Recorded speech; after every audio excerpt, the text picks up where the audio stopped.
cooperation memorandum of agreement and all that, then yes, easy. Good. But I mean, if you Wahyudi, this is not your university, bukan? No. That's why I said which university. I remember it's not this one. Yes. I'm helping this university in many cases, like doing collaboration and joint research. And the last time we have international conferences. And, I invite Bu Caroline as one of the keynote speaker. And probably next year, Pak Booi will be the next keynote speaker. Wow, I say the same thing. And we can probably start the collaboration. I think here we have the dean, Ibu Ketut, if you see. Yeah. No, I can't see. I only see you now. Oh yeah. Yeah. Sorry. Yeah. Like I say, I do not know how to manipulate this screen very well with Zoom. I hope I would not be able to drop. I mean, I won't drop off. So if I do drop off, you have to excuse me. I have to rejoin.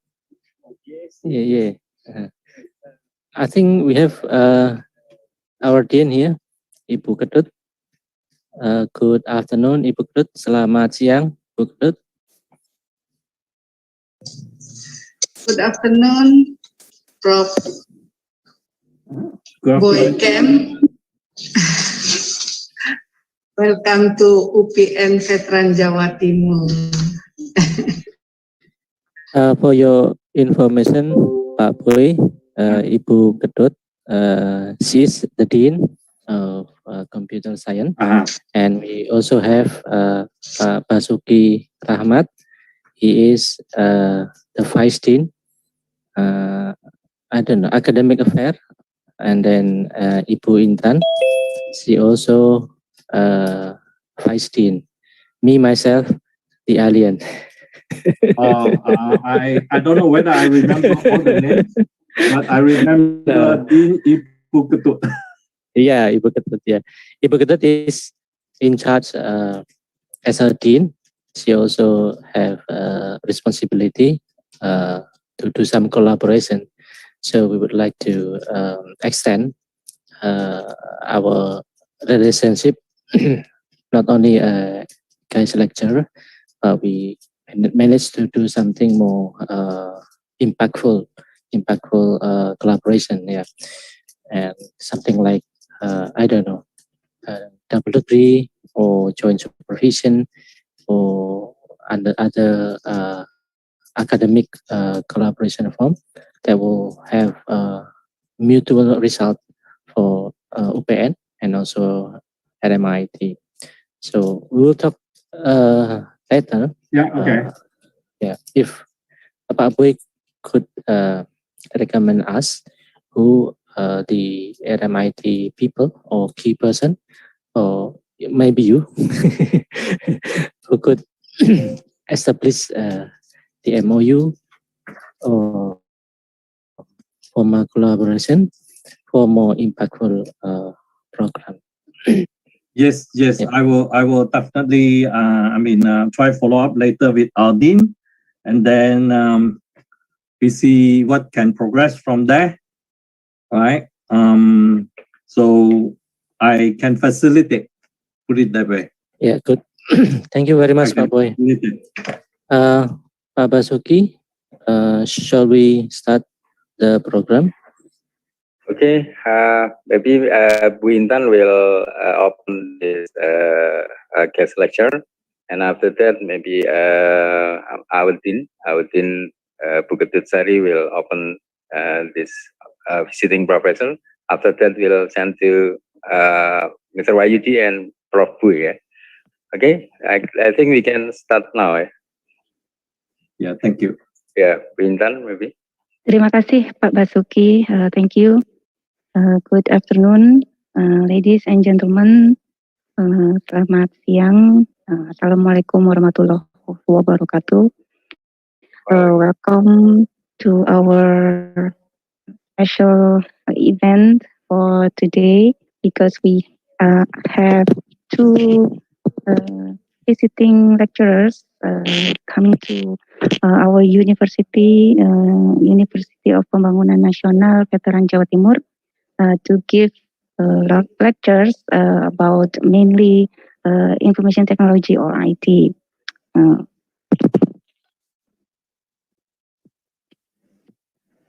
The guest lecture for this afternoon are Professor Booi Kam from College of Business and Law, RMIT University, Melbourne, Australia, and also Associate Professor Wahyudi Agustiono, Ph.D. from University of Trunojoyo, Madura. Welcome to our guest lecturers. Thank you for coming to our university virtually. We have several lecturers and also students attending this event. So let me list the activities we will do after this. After this, we will have some welcome speech by the Dean of Faculty of Computer Science, Ibu Ni Ketutsari, and then we go to the main section for today, which is the guest lecture by our two guests, Professor Booi Kam and Pak Wahyudi. And Pak Wahyudi will also will lead the discussion and also the moderator for today's session. So without waiting for further ado, let's go to our second agenda, which is the welcome speech by the Dean to Ibu Dr. Ni Ketutsari. The room is yours. Silakan Bu Ketut. Good afternoon, Professor Booi Kam. Selamat siang, Pak Wahyudi dari UTM Madura. Di sini ada Bu Intan, Pak Basuki, dan peserta yang lain dari UPN Veteran Jawa Timur. To our guest, Prof. Booi Kam from RMIT University, Australia. Thank you for taking the time to add to the event, despite your busy schedule. We are very honored and grateful to have to here with us. We hope that opportunity will enrich and as student and our lecture. We also hope that this good collaboration will continue in the future. Thank you very much. Sekian, terima kasih. Mudah-mudahan acara ini berjalan dengan lancar. Terima kasih, Bu Intan.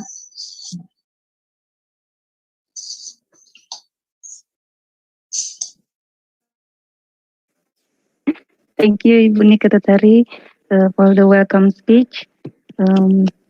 We now enter the main section for our guest lecture for today, which is the keynote or maybe keynote speech from our two guests. So please, Professor Booi Kam and Pak Wahyudi, you may take the room right now. Thank you. Thank you, Bu Intan, and also Bu Ketut as the Dean Computer Science of PM Veteran Jawa Timur. This is again honor for me to be here and to share knowledge and anything our experience. And also we also have here Professor Booi Kam from School of Accounting Information System and Supply Chain, College of Business and Law, RMIT, University, Melbourne, Australia. Welcome, Professor Booi. And I think this is the first guest lecture for this year, and I would like to invite Booi or Professor Booi to share his current work and share knowledge and everything about the AI, artificial intelligence, which we already know that currently we are in touch with AI in many ways, in the transportation, healthcare, and currently in the fighting of COVID-19. Many organization, business, and government, they are trying to utilize AI to fight with the coronavirus. Despite that, this is a good chance we could get insight from Professor Booi with his research on AI, and also we have experience in doing AI. So without further, I would like to invite Professor Booi to deliver his guest lecture for today, this afternoon. I think in Melbourne it's evening. Yeah, we have 4 time gap different, so we are now 1 o'clock p.m. In Melbourne. Must be 5 p.m. So nearly dinner time. We just finished lunch time. Okay, but Booi, Professor Booi, please, time and floor is yours. I would like to invite in this first guys lecture. Please, Pak. Okay, terima kasih Bapak Ibu. But before I start, let me share my screen.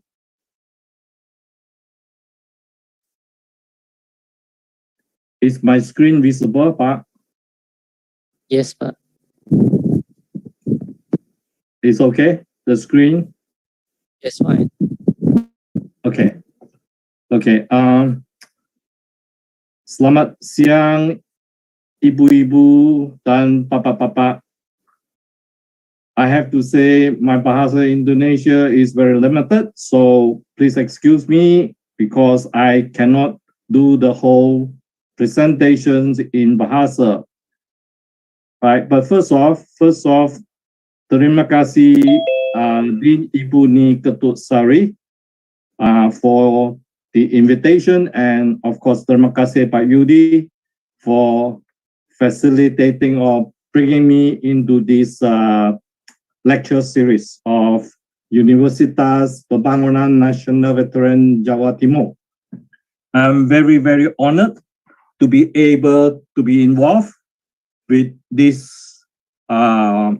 series of lectures that your university is introducing. So, and I'm very, very glad that I'm able to share the little knowledge I have relating to AI and the research that I'm doing. So, to start off, the topic of my discussion today or presentation today is, would AI, artificial intelligence, spell the end of competitions for business organizations? So as I mentioned earlier, this is kind of a topic that I've been thinking about for a while, and actually I'm doing a working paper on it right now. So when Wahyudi asked me to say whether I can deliver a guest lecture to you all, I say, why not? If this is in the space of IT, AI falls into that, then perhaps I can speak on this topic. So before I begin, in our RMIT traditions, I would like to pay tribute to the traditional owner of the land. So if you can kindly bear with me, I will start by acknowledging that RMIT University acknowledges the people of the Wurrung and Bunwurrung language groups of the Eastern Kunai Nations on whose unceded lands we conduct the business of the university. RMIT University respectfully acknowledges their ancestors and elders past and present. RMIT also acknowledges the traditional custodian and their ancestors of the lands and waters across Australia where we conduct our business. Thank you. I think I have to first say something about myself, but I will be very short because you're not to be here. I mean, you're not here to listen to who this guy is, right? But you want to understand what I'm doing from part of the lectures that I'm going to share. So I put it this way. In a nutshell, I am currently the professor of supply chain and logistics at the School of Accounting, Information System and Supply Chain at the College of Business and Law at RMIT University here in Melbourne. Among the many things that I've done, I have co-authored these books called Consumer Logistics, Serving the Digital Wave. You can say I'm doing a little bit of advertisement here. If the university can purchase a copy of this book, that would be good. This book was published in 2018. And as a matter of fact, I have my second book coming out in next May, also by Edward Alga. And the title of that book that is coming out will be Configure by Consumption. It's also relating to the space of IT and supply chain. So I'm not going to say a lot more about myself. I don't think that's necessary. I will plunge straight into talking about the topic today. I choose to phrase my topic is, would AI spell the end of competitions for business organizations? The reasons for this is because AI, as we all know, right, and especially people in your schools who are heavily involved in technology, will understand that AI seems to be now the in thing. Everything we turn to has a bit of intelligence, right, including the series in our phone, right, that can ask us that, what do you need? I don't understand you. And they do autocorrect and all those things when we type messages. And sometimes it could be very, very embarrassing if they do not so-called give us the correct message or help us to transmit the correct information that we want to. Of course, we are to be blamed if we do not check it carefully before we press the send button.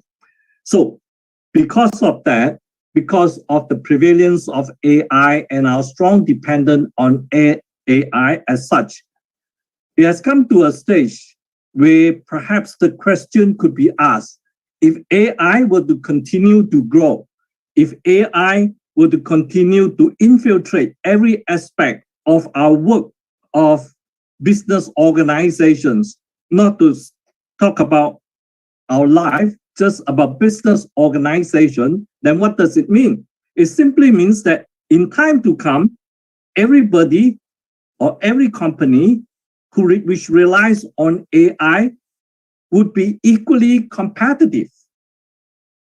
Logic will tell us that. But more importantly, right, as academic, we want to ask the question, does the theory tell us that? So in the literature of management and organizational behavior, there are many theories of so-called competitive strategies. And I've selected only two of the many because these two are the most so-called widely cited and the two most popular of many of the competitive strategies in the business and management literature. The first of which is what we call this resource-based view, excuse me, resource-based view of the firm. What does this theory say?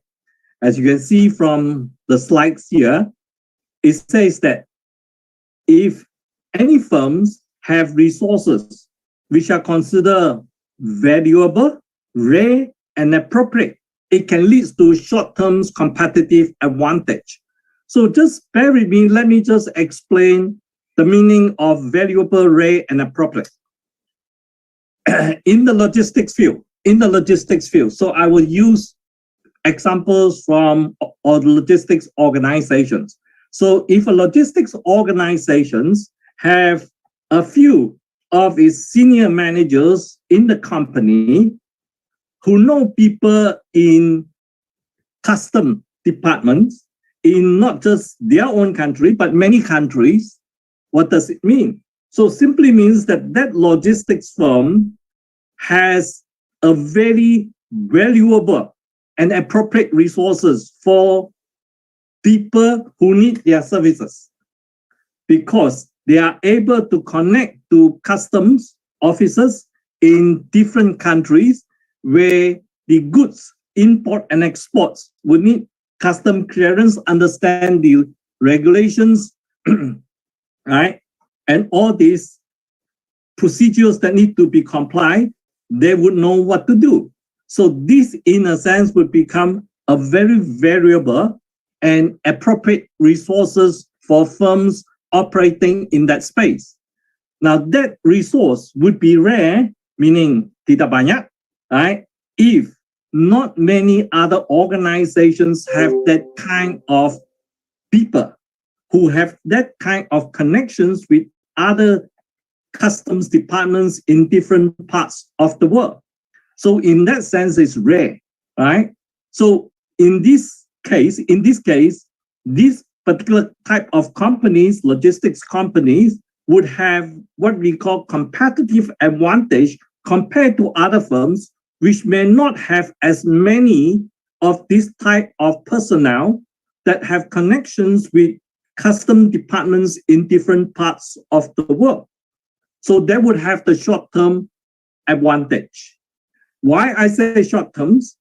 Because you know that in business, right? In the business market, right? People knowing other companies have this type of so-called, right, personnel with that kind of connections. What would they do? They would pinch them over. Is it? They will buy them over. Is it? They will hire them, pay them a higher price to bring them over. So if that is the case, if these people in that company starts to move to other company, the company will lose the competitive advantage. That's why it's called short term. However, if the company is able to maintain that core group of personnel, pay them very well, and not let them simply jump ships to another company, then they can sustain that kind of advantage. That's why you see in this diagram here, you can see my cursor, right? Over time, they can sustain if the resources they have, like, for example, those resources, right, do not move to other companies, right? And because they are so rare, not many companies have that kind of connections, right? They are not readily substitutable. Meaning other companies who want to develop that kind of connections with customs department around the world, they would have to cultivate the relationships over a long period. This is not something that could be done overnight. So in that sense, it's not readily substituted. And it can't be copied in the respect. It can't be copied, right? Unless you buy the people over, you pay them high, right? And so-called pinch them to your organization. And this is where, right, this theory says if the resource can be can remain in the firm, immobile, right? And if it's so rare and it's not readily substitutable or copied, then firms like this would be able to continue to sustain the kind of advantage. And this is where they would gain, they would so-called excel in the competitions. So this is what this theory says, all right? The other theory, I think many people would have known this in business, that is the Porter's 5 forces model. Just very briefly, these models look at the 5 major pillars here, as you can see on my slide, right, on this diagram on the right. First off is the intensity of rivalry among firms. that intensity of rivalry, of course, also comes from the resources they have. That's why I introduced resource-based view of the firm first. Now, in addition to that, it depends on what is available in the market in terms of suppliers as well as buyers, so that in relative terms, whether the buyers and the suppliers have more bargaining powers than the so-called focus firm, that would determine how competitive that organization is. And on top of that, of course, the market is dynamic, the industry is dynamic. There is always the risk of new potential competitors entering into the markets. The markets become so-called more crowded and the competitions becomes more fierce.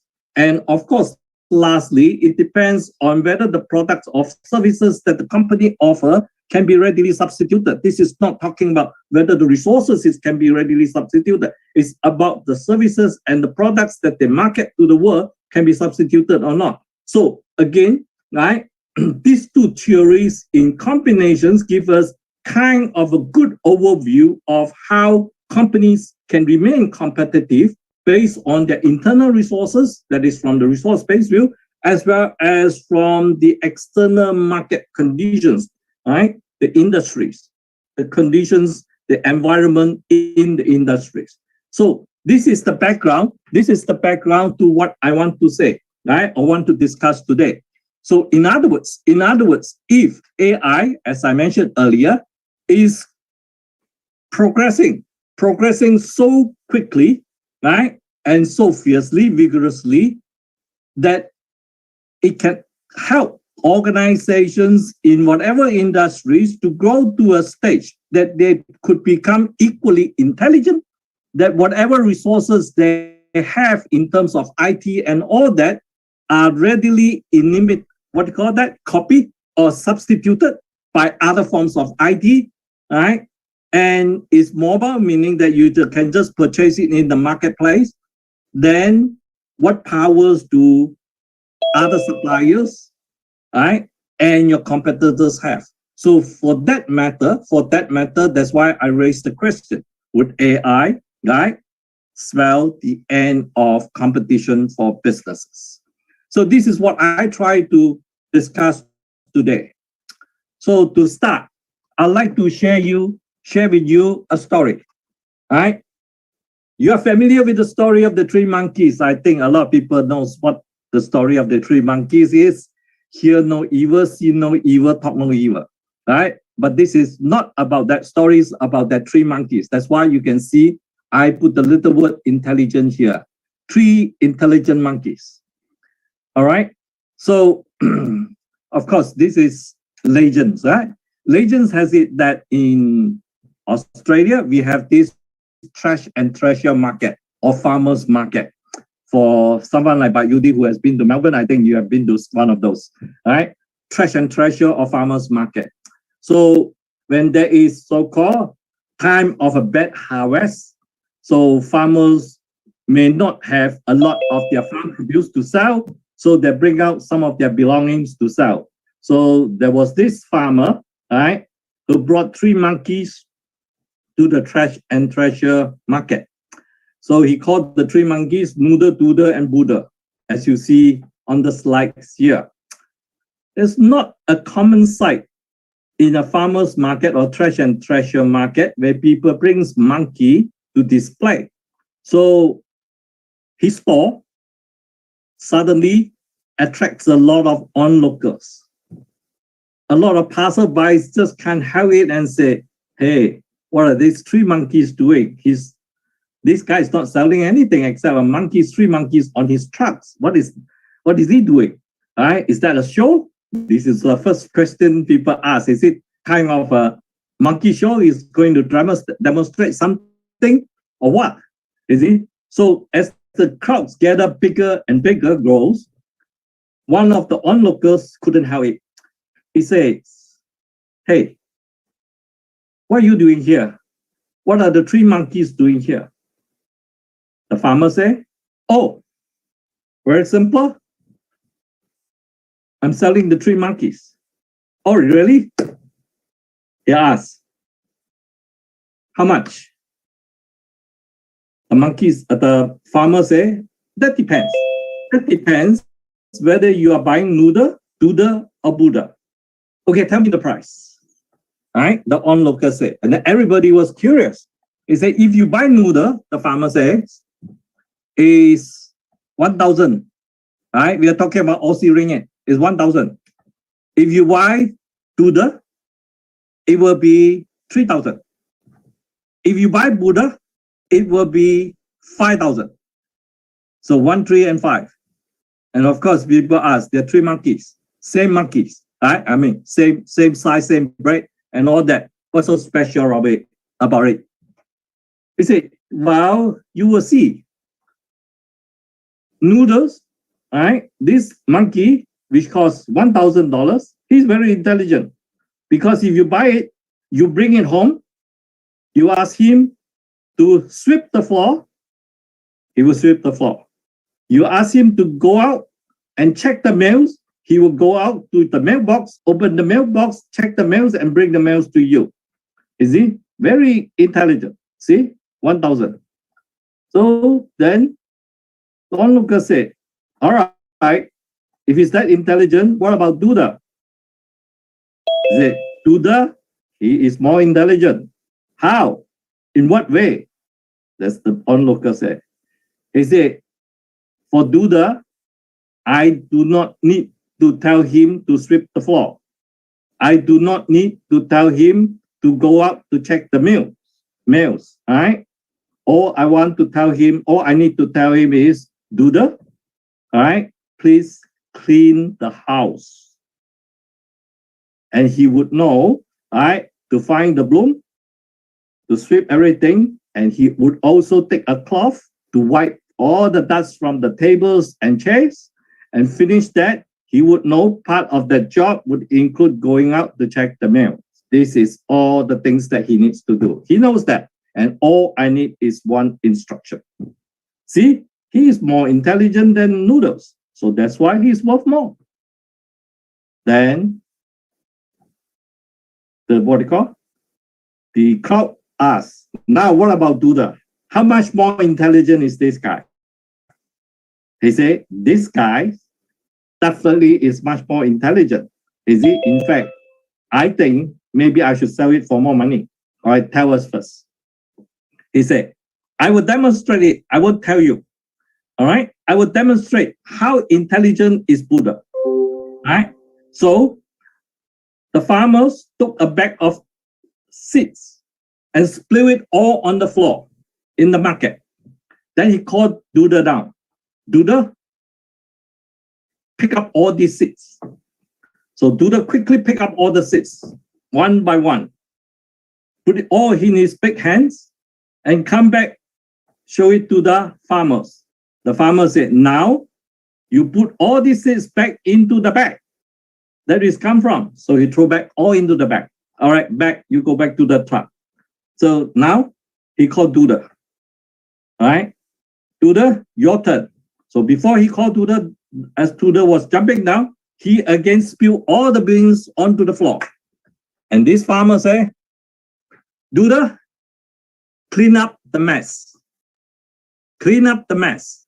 Duda quickly go to the back of the truck, take a broom, take a scoop, sweep all the beans onto the scoop, and pour all the beans back to the bag. And he jumped back onto the truck. Is it? So the farmer said, you see the difference? Duda, I need to tell him exactly what to do. Nuda, I need to tell him exactly what he should do. All right? Even after picking up the seeds, he doesn't know where he should put it until I tell him. Duda doesn't need to. Duda, I need to tell him to clean up the mess. He knows exactly what to do. See the difference now? Now, show us about Buddha, the most intelligent. They say, okay, I'll show you. So again, he spilled the beans onto the floor and called Buddha. Say, Buddha, come down. All right? Buddha come down, look at him. He said, clean up the mess. So you guess what Duda did. Duda turned back to the truck. In his monkey language, he summoned Nuda and Duda. So Duda and Nuda jumped down from the truck. Duda went to take the broom. Noodle went to take the scoop. The two of them clean up everything, put that bag into the bag, right? And then jump back to the truck. And Buddha look at the master, the farmer, bow, and jump back to the truck. So the farmer said, now you see how intelligent is Buddha, right? I just need to tell him to clean up the mess, and he organizes Noodle and Doodle to do that. Right? I don't even have to worry about issuing any more instruction. Easy. So this is so-called the story of my three intelligent monkeys. Right? The story of my three intelligent monkeys. What am I trying to tell you? Okay. The message here, first thing is, if you look at monkey as what we call robots, AIs, right? So the story is showing us not all the three monkeys have equal intelligence. Is it? I mean, of course, someone will say it depends on how you teach them. Good, right? So the same thing with AI enable so-called business devices, business processes. What I want to say is not all those business devices or processes would have the same level of intelligence. And of course, someone will say it all depends on how the algorithm is written, how that is being so-called packaged into the intelligent process. Exactly. This is what it is. All right. So this is the first message from my three monkey story. My second message is, of course, once everybody realized that there are different types of so-called AI-enabled devices as such, then everybody, if you want to be competitive, right, every businesses would what? Would focus on making a Buddha, the most intelligent one, who still want to make a Buddha, what do you call? A Noodle and a Doodle, the less intelligent one. But if that's the case, my question becomes, so where is Buddha going to find Noodle and Doodle to do the job for him? Is it if every one of the so-called robots or IT and AI-enabled devices are as smart as Buddha, who can command other devices to do things, then where do we find the other devices? Who wants to make the other devices in the first instance? Because they know that it's not competitive to start, is it? So that becomes, all these questions are surfacing as we go deeper and deeper into this so-called AI-enabled or AI-empowered terrain. That is so-called flooding the business, flooding the markets. So that's the reasons I want to bring out the story, and I hope the story illustrates a point here or several points here. All right.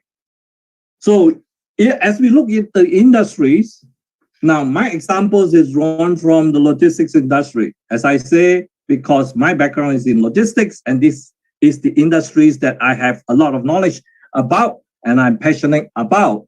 So in the context of the logistics industries, what is happening? What is happening is that many companies are embracing what we call robots in their warehouses. Many companies are using robots. So if every companies are using the same type of robots, right, for one functions, such as the one on my right here, these are the robots in orange color that carries the heavy trolley around. And then on my left here, on my slides on my left here, are robots that carries the small parcels, if you can see that. Then in the middle here are these big robots that carries the heavy items and lift them out to different parts of the factories. I'm not sure whether you can still see my screen. It seems that I'm losing something. Wahyudi, Yeah. can you see? We can see the screen. Is that field still visible? Yeah. Okay. Okay. All right. So if every company knows how to use the right kind of robots for the right jobs, so then my question is, they are equally efficient. They are equally efficient. Logic will tell us that. All right.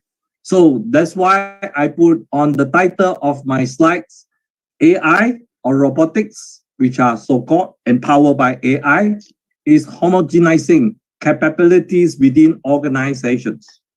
So the logical questions becomes, who has the advantage? Who has the advantage? And this is a question we need to grapple with, right? Who has the advantage? And where would that advantage come from then? Right? Where would that advantage come from? So I give you more examples about what AI is promising us in that space now.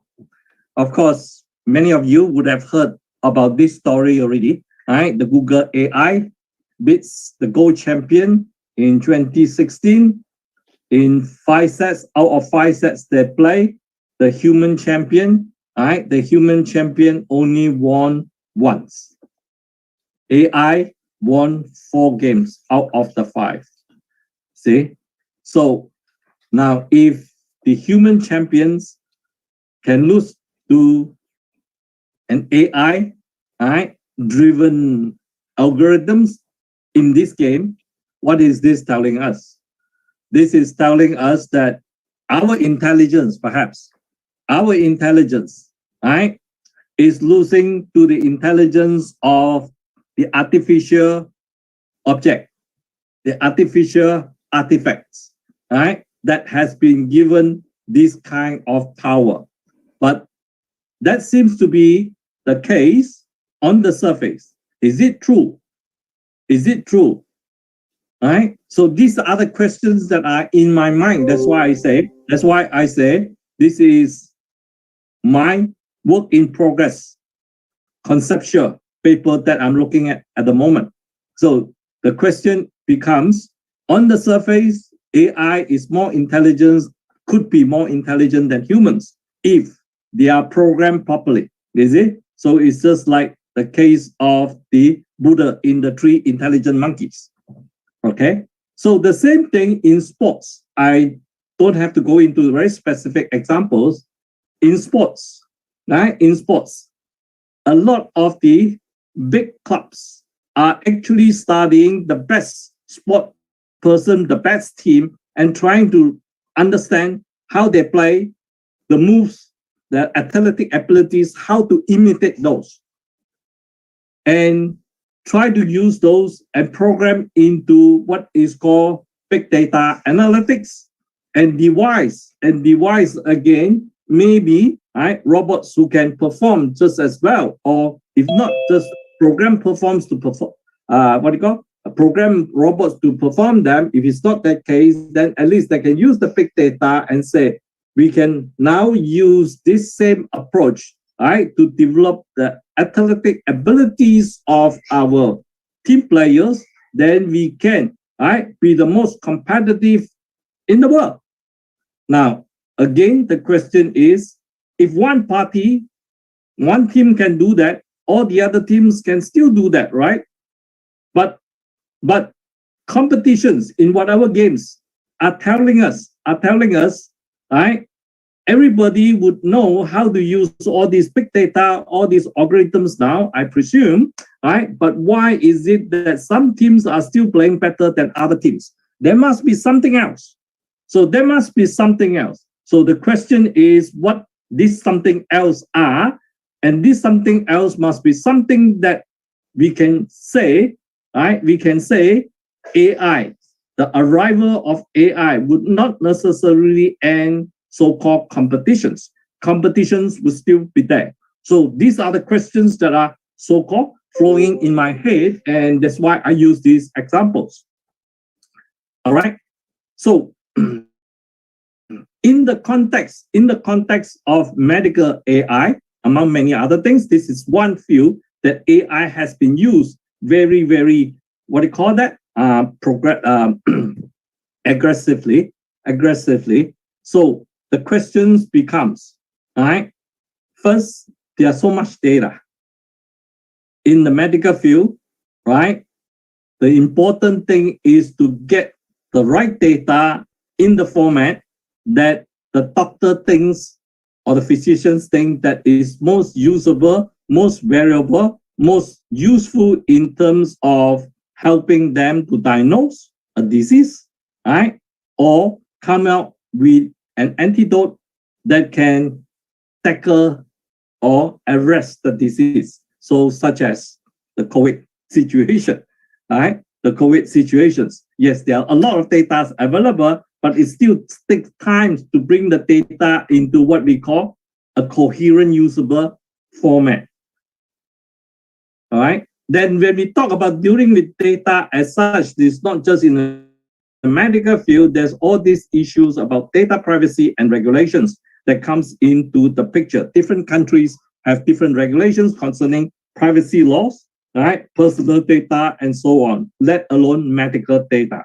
So this is yet another of the many challenges in terms of deploying AI to different areas. So in the context of medicine, this is what it is.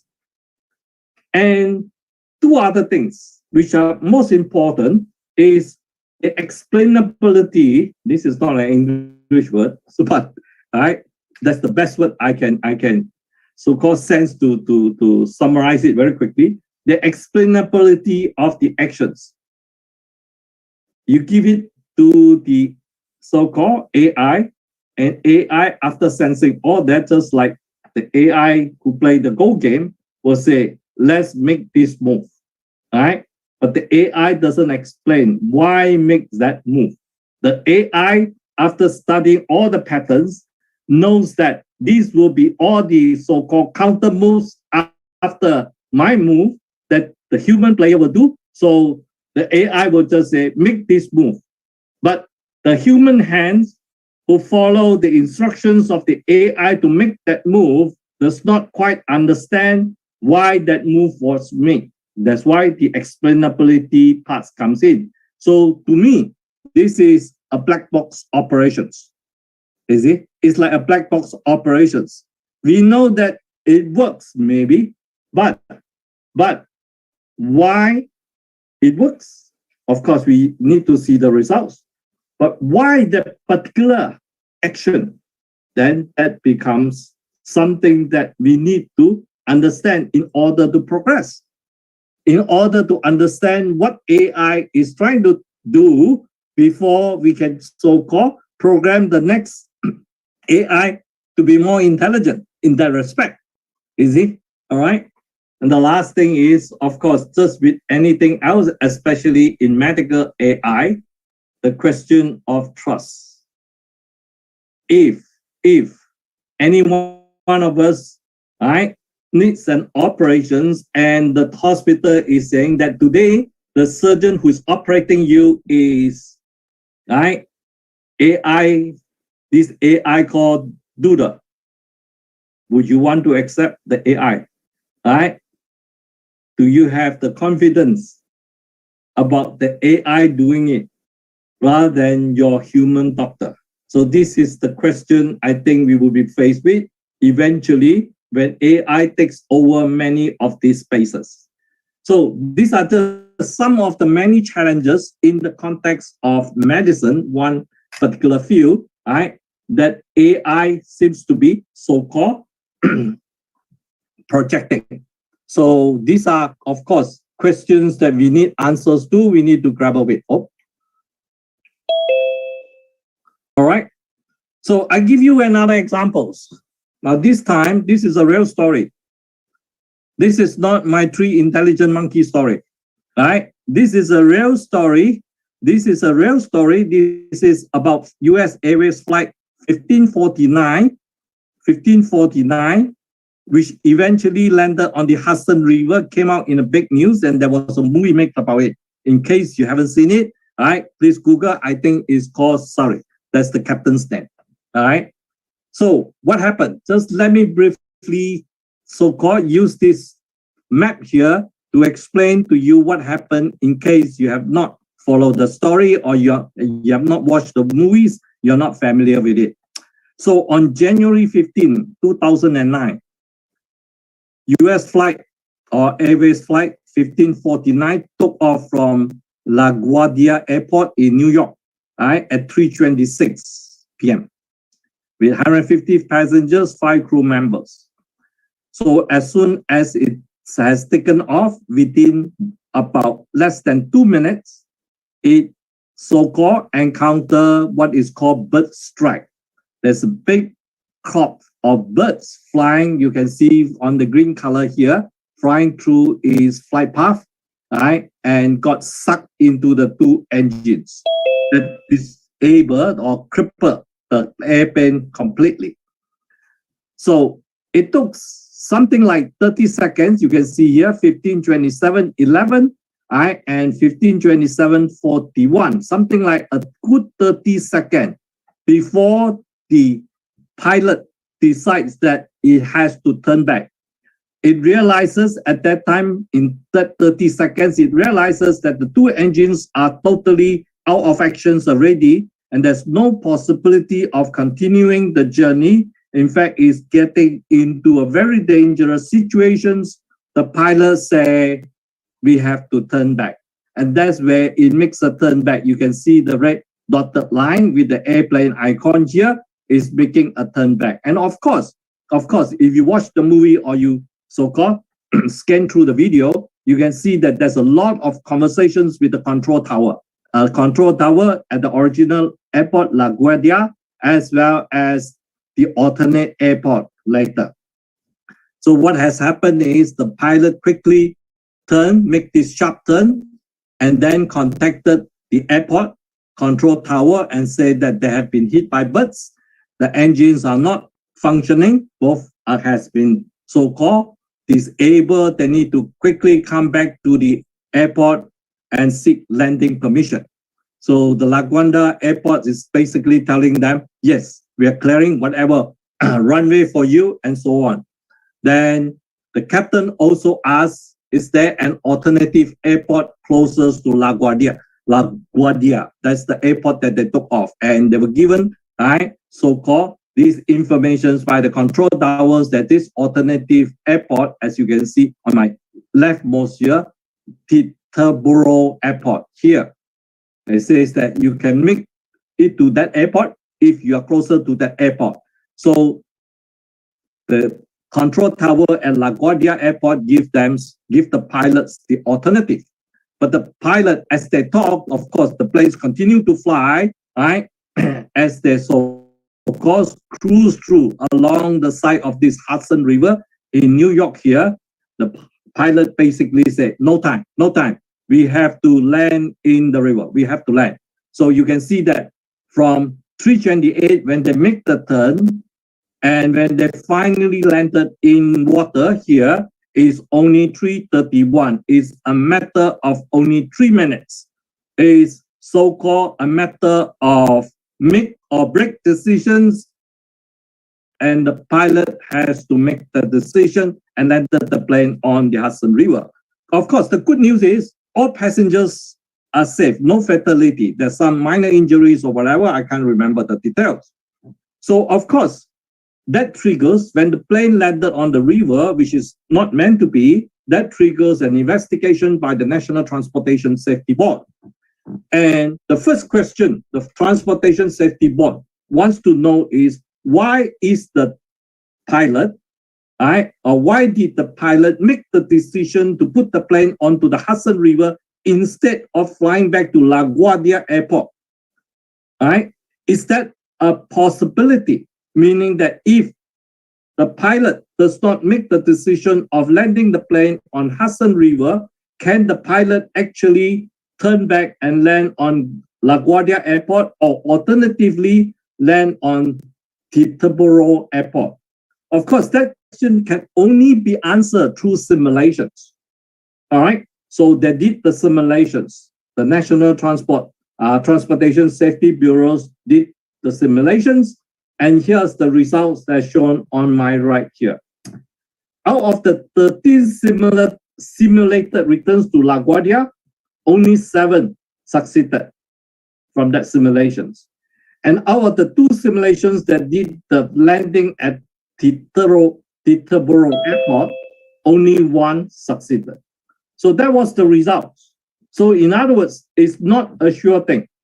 But the most important thing is the NTSB, this, what do you call? Safety authority, after viewing the simulation, that declared that the simulation is essentially unrealistic. Why? For 2 reasons, or for more than 2 reasons, perhaps. I can't remember all the details in the report. But one of the first is that in all the simulations, these so-called pilots performing the simulations have been told what to do, because they want to imitate exactly the position of the plane and the actions that the pilot has taken just prior to deciding whether to land in the water or to turn back to LaGuardia or to go to Teterboro Airport. So the pilots have been sufficiently briefed and told at that stage the angle will be so much, the plane is facing what angle, and the brain directions is whatever. All those things the pilot kind of already know beforehand, before they went into the simulation. That's the first thing. All right. The second thing is, as you noted here, the simulation at first, out of these 13 simulations, they did not take into consideration this 30-second or 35-second delay between the strike and the point that the plane starts to turn back. These 35 seconds or 30 odd seconds as such is the time that the pilot and the co-pilot use to assess the damage situations, use to assess the conditions surrounding them to make a decision whether to turn back or to continue the flight or to do something else. There is this 30 seconds that the pilots and his co-pilots needed to so-called assess the situations before they plunge into that course of actions, eventually landing the plane onto the Hudson River. So NTSB says those simulations did not take that 35 seconds into consideration. So they say, all right, we will reduce that simulations by 35 seconds, give them a delay, and ask these pilots to do again. So the simulation, out of that only one done with the 35 seconds delay, it crashed. There's no time to come back to any of the airport, and if they do not land in the river, they crash.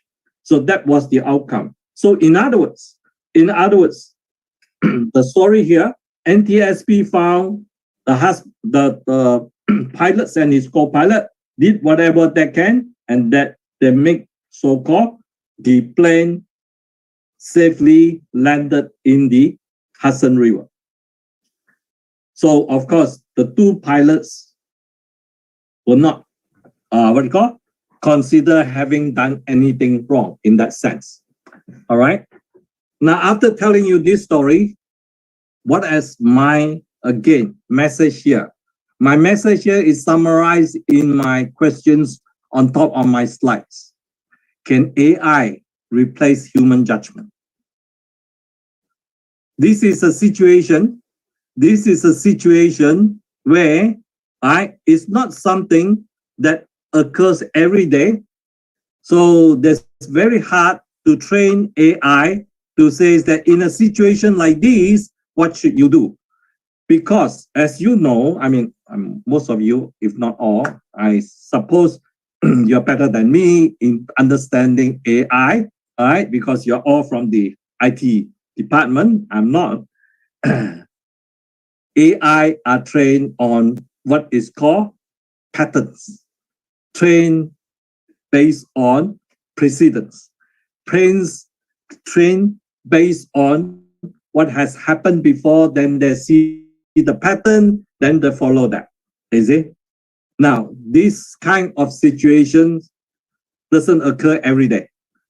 These kind of situations even occur sometimes, may not be the same in the sense that the flight path, right, the terrain could all be different.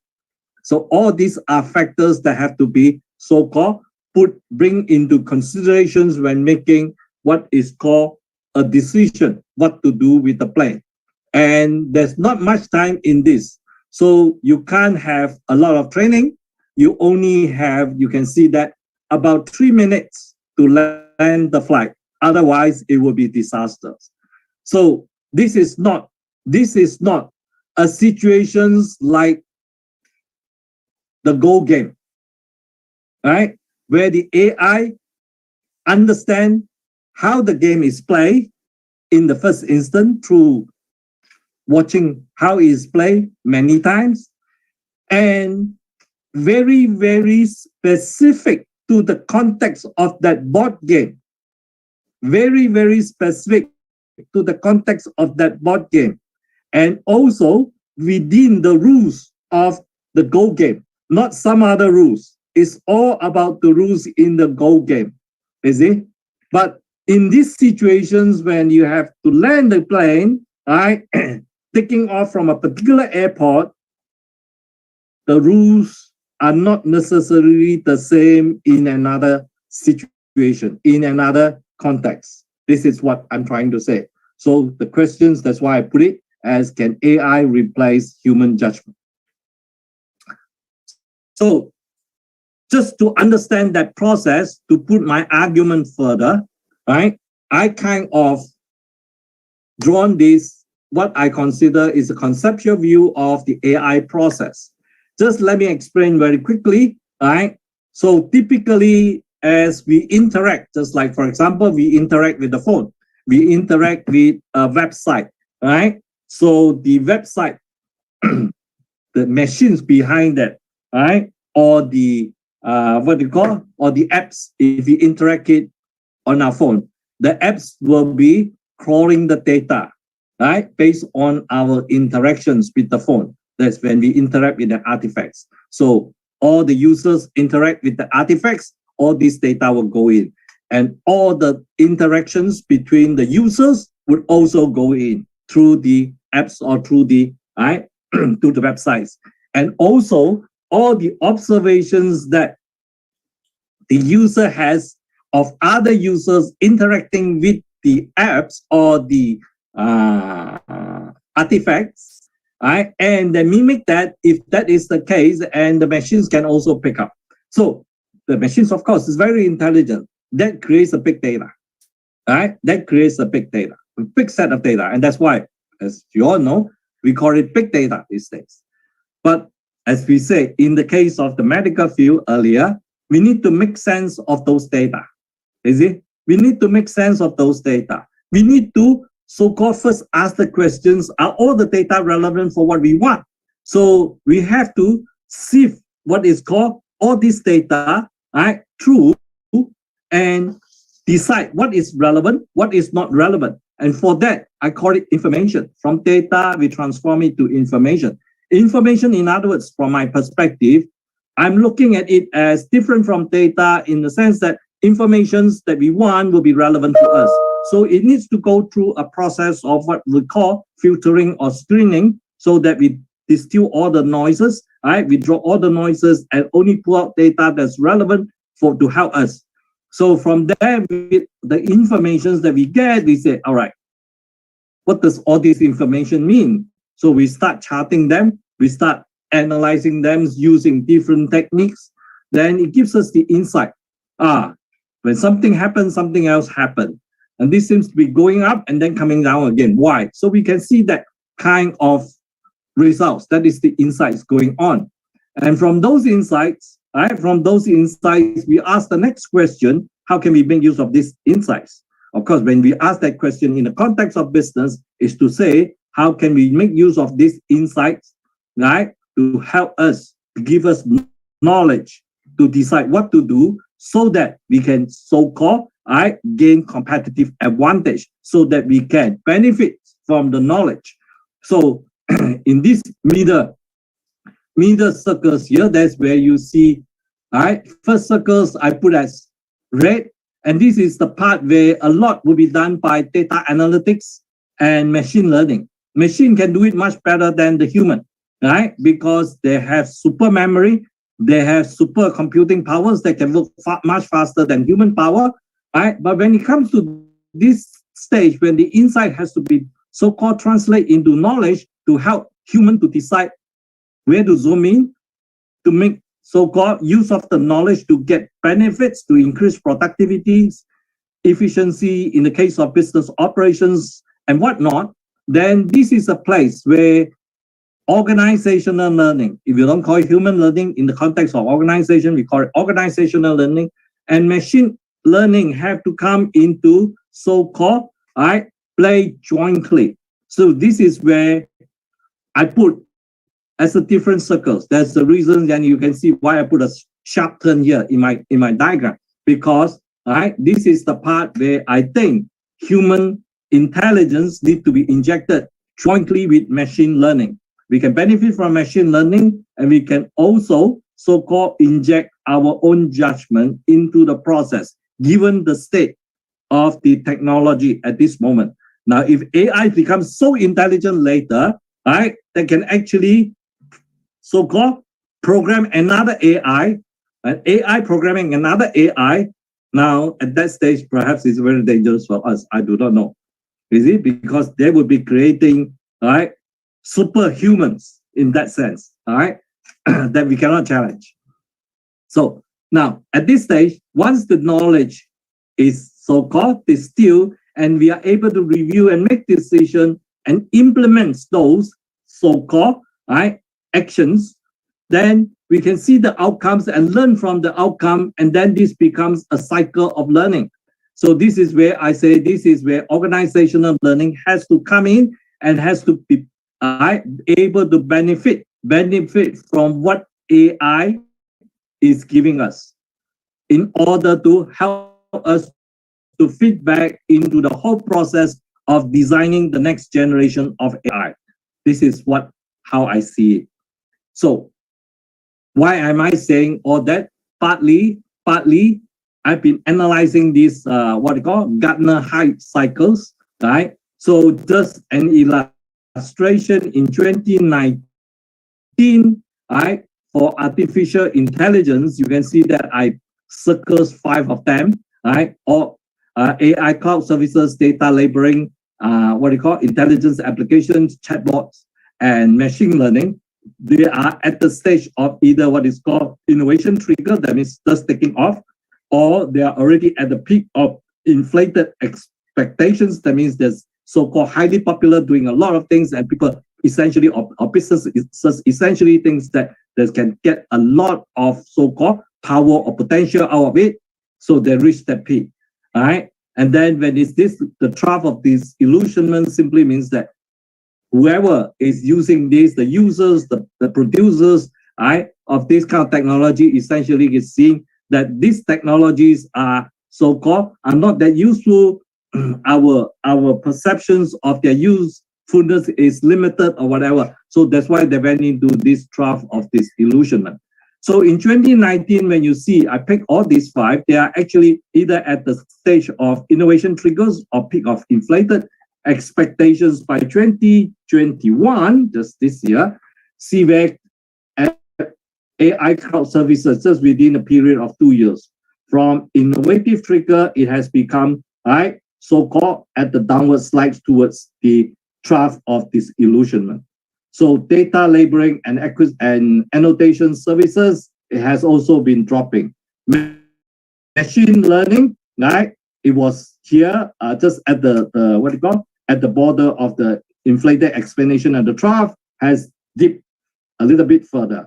Intelligent applications, it was just on the rise at the peak of inflated expectations 2 years ago, has passed the peak and dropped very much down into the trough.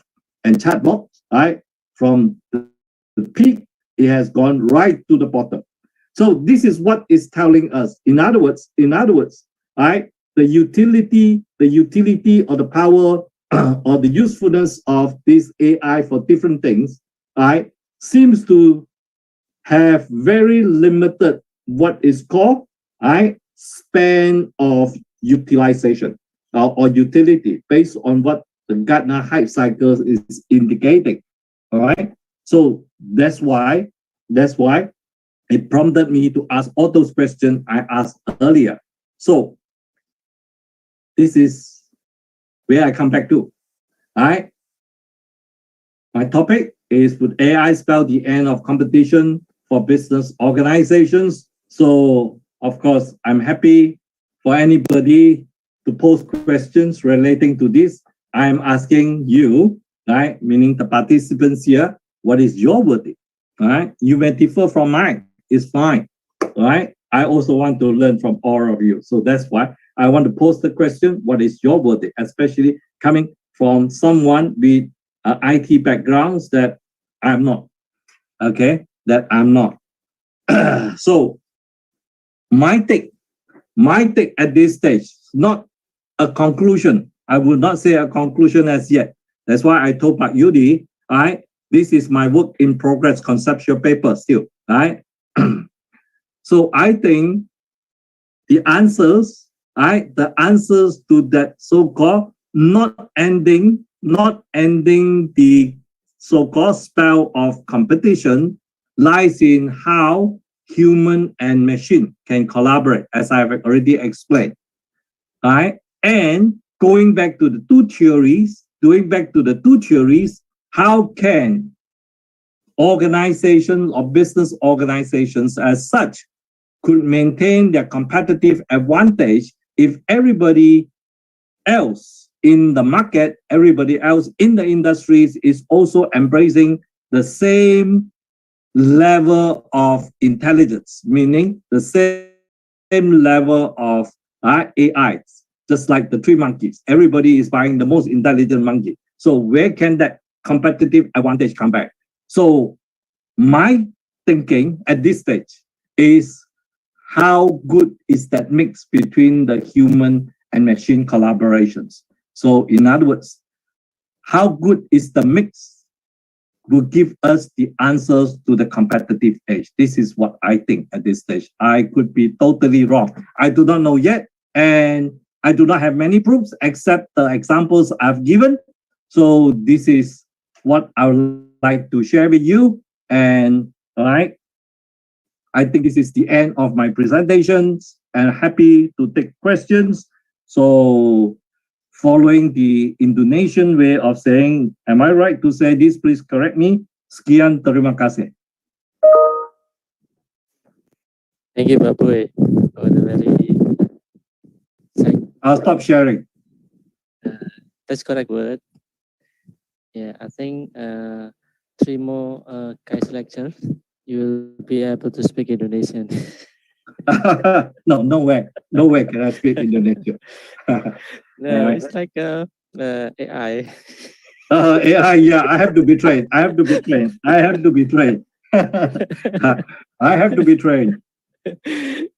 We are AI then AI. Yeah. Because Okay. inject AI into me, right? Yeah. Very deep and very insightful, and giving very plausible question what we gonna take up for the coming and the proliferation of AI in the current situation. So many, not only business organization, even we are personal individual and even housewife, they utilize AI. So my colleague in Japan, even they just a housewife, they also utilize AI. So before we have a discussion, I would like to share a bit of my thought. Yeah, just summarizing what Professor Booi already say to us. Yeah, so AI, I think this is a kind of the way we try to make science, to make tools or everything become intelligent. But somehow it's not really intelligent. As Pak Boy mentioned that auto typing is sometimes annoying. You can see your mom and I is going to divorce. Actually, he want to write a Disney, and the AI is not AI. I don't know. It is not a poodle, noodle, or moodle. The machine learning below the poodle, below the moodle. Yeah, sometimes it's not really AI. I have one experience when I visiting one of building in Melbourne. They said that this is smart building. What you just say which floor you are going to, and then the lift will take you there. Okay, and then I get in the lift and say, I'm going to the fourth floor. I'm going to the fourth floor, and that is what I think. What they forgot is it only can be activated at someone with the chip card. So it's really dumb. So in reality, the AI is not really AI sometimes to some extent. Because we really cannot infuse all the thing of human aspect. Probably we can teach the tool to learning something, and also give them reasoning, like Professor Boy mentioned that the AI machine can defeat a champion in 5 steps. Yeah, and also perceiving with very limited as so, and also understanding language is also one another issue. You know, in Indonesia we have so many dialect and different language. One words can be different meaning. So that's why it's a big job for AI engineers to develop the very close intelligent system for human. And also this is one that cannot infuse in the machine or computer tool at the moment, that is failing, you know. This is also another big issue or big research area in the AI, how we could infuse human feeling to the AI, and then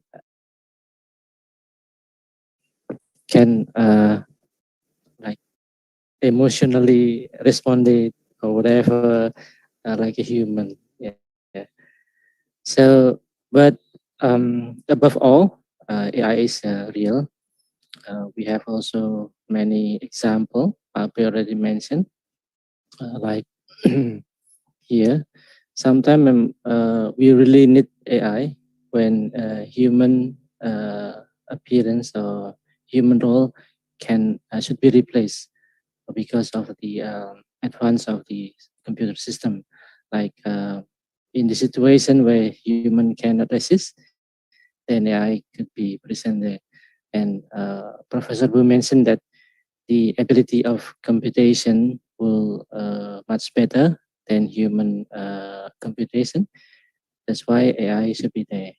So like this situation, and this still dog in surgery. So the question is, are you confident if the robot doing some surgery with your body? Yeah, and game and also. So the option that Professor Wu mentioned, that will the AI replace us or assisting us? So that's a big question and need to be answered. And this also, in my opinion, is contextual, where the AI will be applied.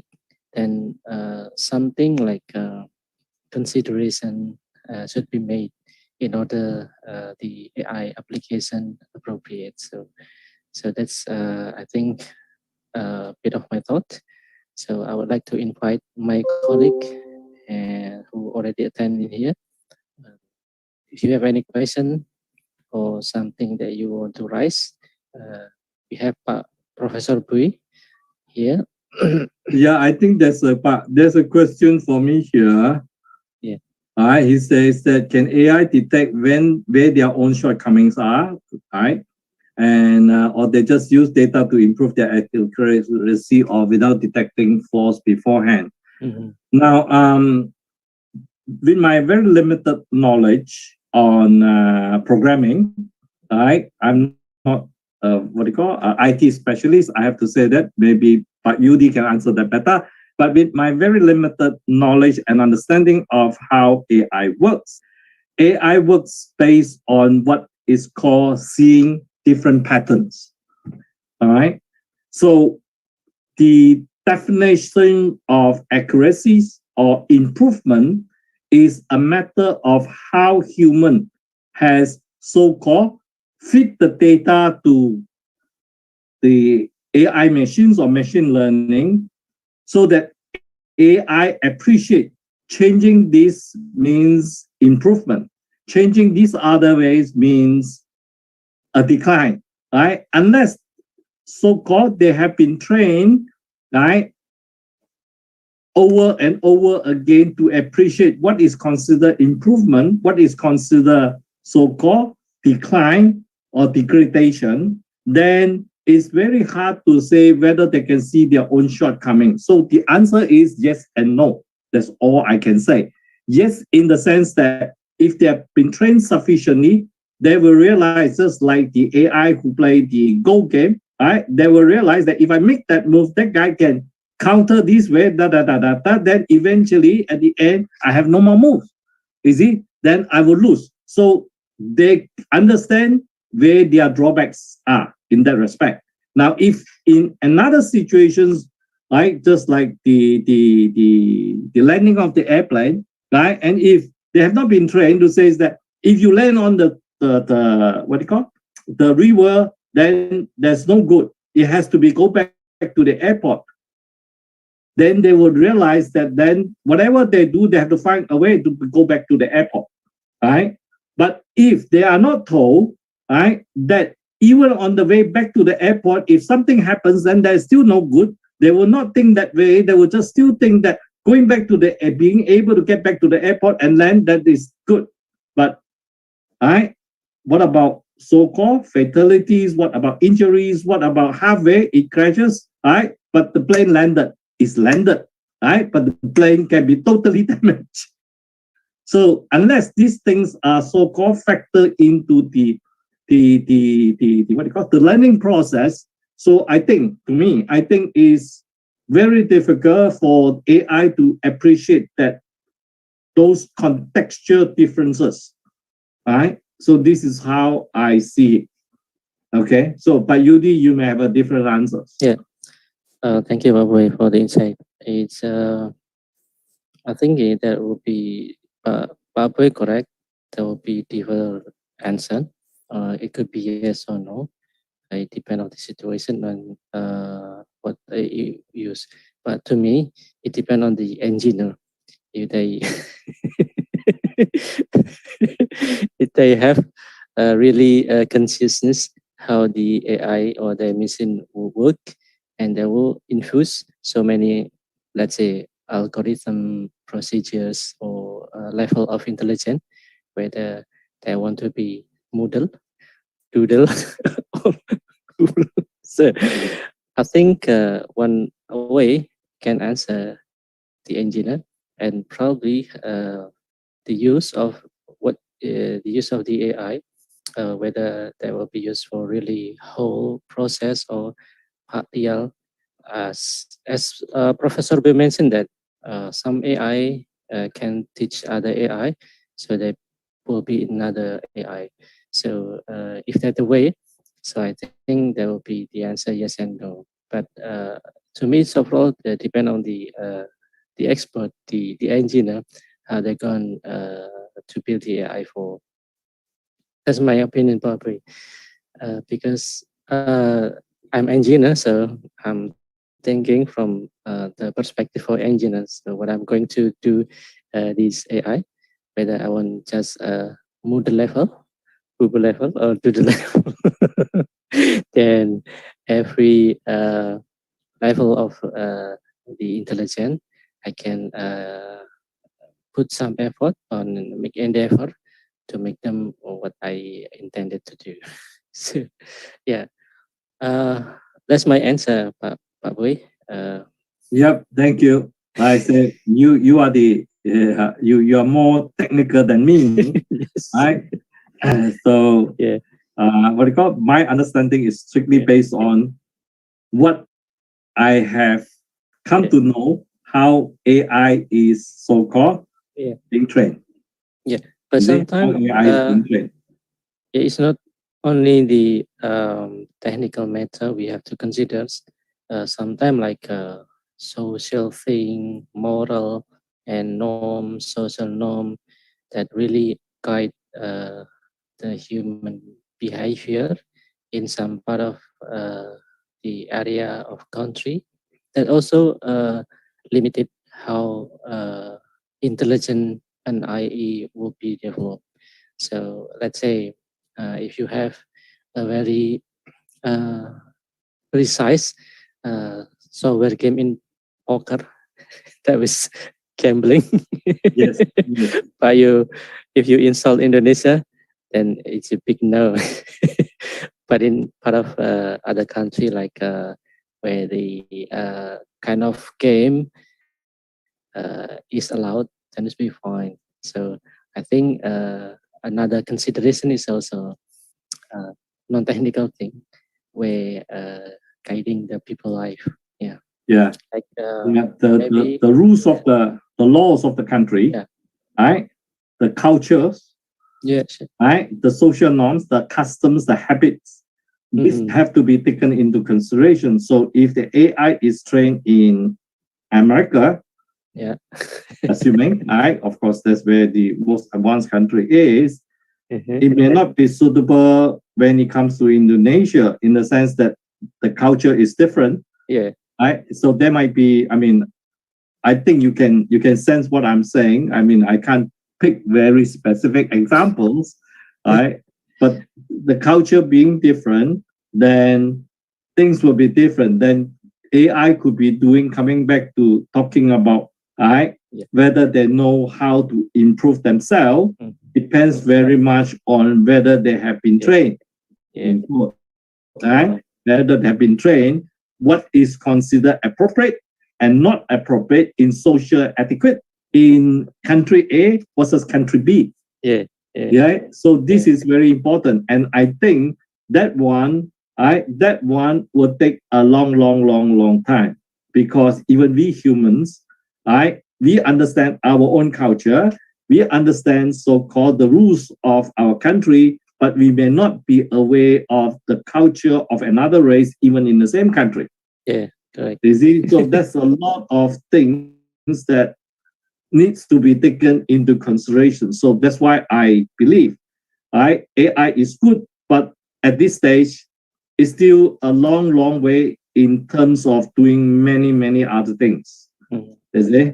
But of course, I could be totally wrong. Right? I could be totally wrong in the sense that I may not realize the intelligence of some of these machines or some of these gadgets that we hold actually surpasses what I think. Right? So I could be wrong. Yeah. No wrong answer.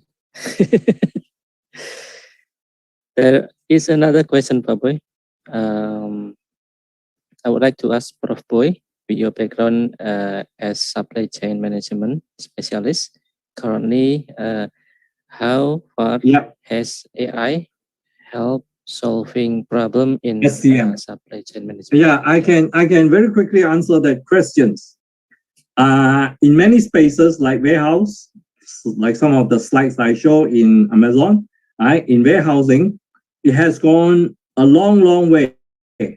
And especially removing a lot of the so-called very manual type of operations, meaning laborious type of operations, and through the use of robots and all that has made that highly efficient. And that's why now, even so-called the in e-commerce, in for example, Indonesia, you would have a special day where they can get everything, right, with a huge discount. So the same thing with UK, US, as well as China. They have one special day, right? So then there's basically the millions of purchases going into that, and how are they able to handle is basically because of robots. Now that has improved the efficiency very, very significantly or considerably, right? So that one much I can say. However, there's many instances. I mean, you can read even in Amazon, the case of Amazon, there has been, to me, a mismatch between what we call robots and humans. You see? So a lot of the operations involve the participations of both humans and robots. Right? Now, humans are not able to keep pace with robots. Just like if we run together with robots, right? No way we can beat the robots. You see? I think that is kind of a foregone conclusion. It's not just me. I mean, I'm a slow runner. You see, it's even the fastest sprinter in the world, right? And if you can design a robot, the robot will run faster than the human. It's just like the car, right?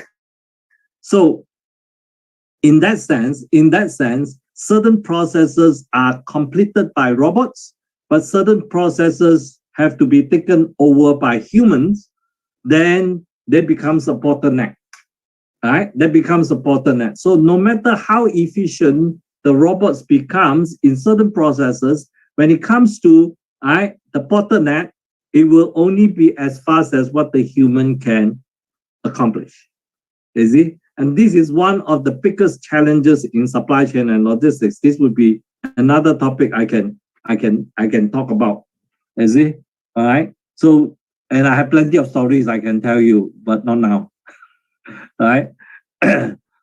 So this is the situations that we are currently in the space of supply chain logistics operations. Right? Yes, it has helped many companies to progress, to gain efficiencies, but at the same time, it has also created a lot of problems due to what we call machine-human mismatch.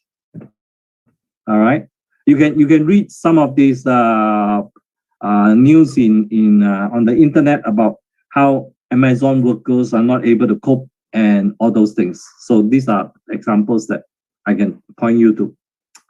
All right. So that's my answer to that question. Yeah, I think that will be a great basic topic, probably. Mismatch. So anyone who are interested being busy with Professor Booi is welcome with kind of topic. This big topic. I think in Indonesia, AI is growing. So there's a very fresh area of research because, when growing, it's grappling with many problems, finding its maturity and finding the best way. So there must be a lot of area of research out there. And hopefully it could be, I don't know, I think some of colleagues in here are pursuing, still looking for PhD probably. Well, you're welcome to apply to RMIT. So that's very good invitation, Bapak-bapak, Ibu-ibu sekalian yang mau mengambil S3 Australia. Pak Booi is ready for the topic of supply chain and AI especially. Of course, it's not really much technical. Probably we can look at the dynamic or the organization or something like the process. Yeah. Any other question? Apa ada pertanyaan lagi? Pak Booi, I think he understand bit Indonesia. So if you want to say in Indonesia, it's okay. Oh, Bapak Ibu okay. Won't have to directly ask question. We still have about 5 or 10 minutes. Or you can type your question in Bahasa, then Pak Yudi will translate for me. You give me a job. Yeah, I give you a job. You are the AI. You are the AI there. You think I'm the model of doodle? If I'm the doodle, I'll answer. Yes, you are the doodle. And you just say, "Pak Yudi answer," and I'll answer. Yeah, very nice story of three intelligent monkey. Yeah, how we perceive a system very intelligent. So, to what extent you consider a system is intelligent enough? So it reflect in three little monkey. Okay, Bapak Ibu, want to be model? Doodle? Oh, Buddha. Oh, doodle. Silakan Bapak Ibu, teman-teman mahasiswa, jika ada pertanyaan. Enggak? That's enough? Yeah. Indonesian people are very shy, Pak Boy. Yeah. That's why I think that they are shy to ask in English. They can ask in Bahasa, but Yudi will do the translation for me. Is it? Or Yudi can answer the question. I don't have to answer the questions. Yes. Please, silakan. If you have a question. I'll be the doodle.